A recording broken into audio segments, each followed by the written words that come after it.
இல்லை, நிம்மதி இல்லை, நிம்மதி இல்லை.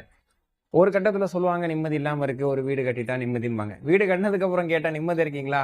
இல்ல. அடுத்த ஒரு காரியத்தை சொல்லுவாங்க, சரிங்களா, என் பிள்ளைக்கு கல்யாணம் பண்ணணும்னு சொல்லி. இப்ப நிம்மதியா? இல்ல, பேர பிள்ளைய பார்த்தா நிம்மதி. இப்படி மனிதன் ஒவ்வொரு கட்டத்தை அடைந்த பிறகும் கூட ஒரு இலக்கு வச்சிருக்கான். இது கிடைச்சா நிம்மதி, இந்த வேலை கிடைச்சா நிம்மதி, கிடைச்சா நிம்மதி வந்துருச்சா? அப்படி வந்தவங்க ரொம்ப குறைவு.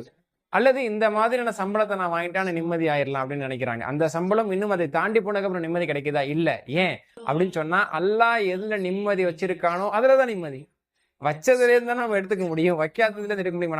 நம்ம நினைச்சுக்கிறோம் இதுல நிம்மதி, அதுல நிம்மதி, நல்லா சம்பாரிச்ச நிம்மதி, இப்படிப்பட்டவங்களை நம்ம ஆசைப்படுறவங்களை திருமணம் முடிச்சிட்ட நிம்மதி, நம்ம நினைச்ச மாதிரி நம்மளுக்கான சொத்துகள் கிடைச்சுவிட்ட நிம்மதி, நம்ம ஆசைப்பட்ட பொருட்களை வாங்கிட்ட நிம்மதி. அதுல அல்லாஹ்வுல நிம்மதியை வைக்கல. ஒரு தற்காலிகமான மகிழ்ச்சி இருக்கலாம், ஒரு தற்காலிகமான சந்தோஷம் இருக்கலாம். ஆனா நிம்மதி என்பது அது உள்ளத்தில் ஏற்படக்கூடியது.